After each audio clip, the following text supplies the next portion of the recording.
শুধু আইনি ভাবে এই মুজিববাদের মোকাবেলা করা যাবে না।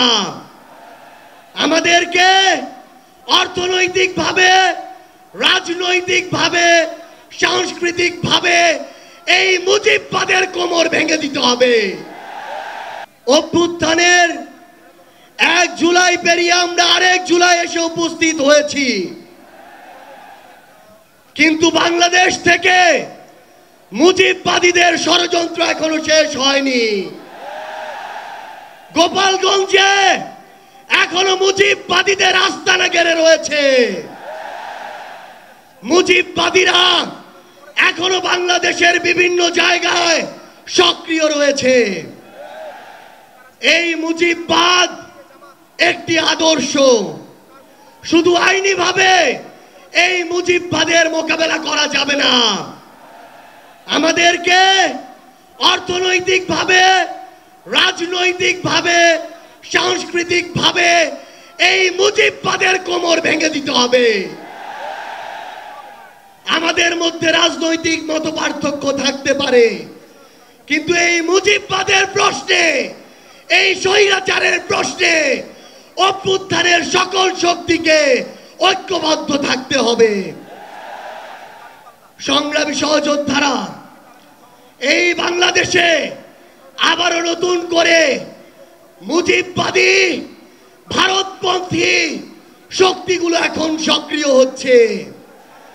আমাদের মধ্যে মতপার্থক্য থাকতে পারে, কিন্তু এই বাংলাদেশে বাংলাদেশপন্থী ব্যতীত কোন দেশপন্থী, কোন বাদপন্থী, কোন শক্তির আর জায়গা হবে না।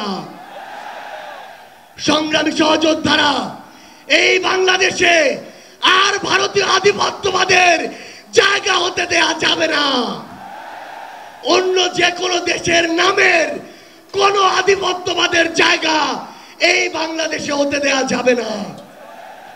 সংগ্রামী সহযোদ্ধারা, হাজারের অধিক ছাত্র জনতা জীবন দিয়েছে।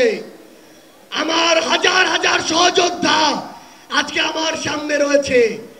আমাদের একটা আকাঙ্ক্ষা ছিল, গত জুলাইয়ে, ওই আগস্টের 5 তারিখে আমাদের যে স্বপ্ন ছিল, আরেক আগস্ট আসতে চলেছে, আমাদের সেই স্বপ্নগুলো পূরণ হয়নি।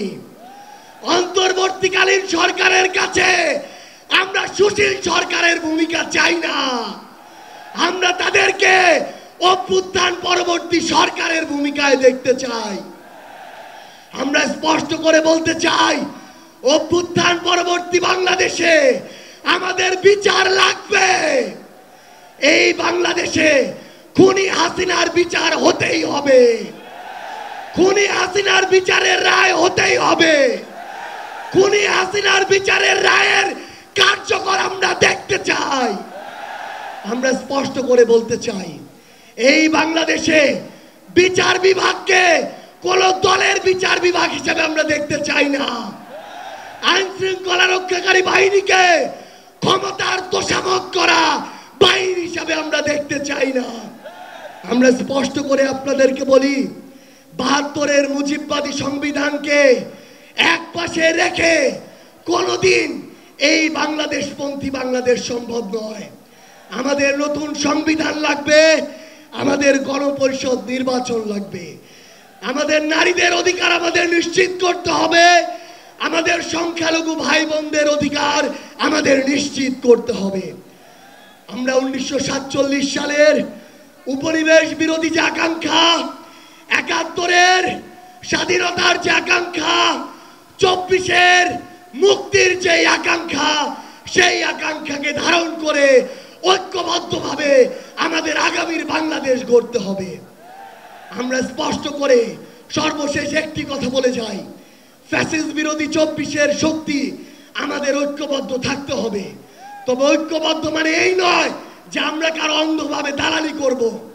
কেউ যদি চাঁদাবাজি করে আমরা সেটা মুখের উপরে বলবো, কেউ যদি সিন্ডিকেট চালায় আমরা সেটাও বলবো, কেউ যদি দখলদারিত্ব করে আমরা সেটাও বলবো। তবে আওয়ামী লীগের প্রশ্নে আমরা ঐক্যবদ্ধভাবে আমাদের লড়াই চালিয়ে যাব।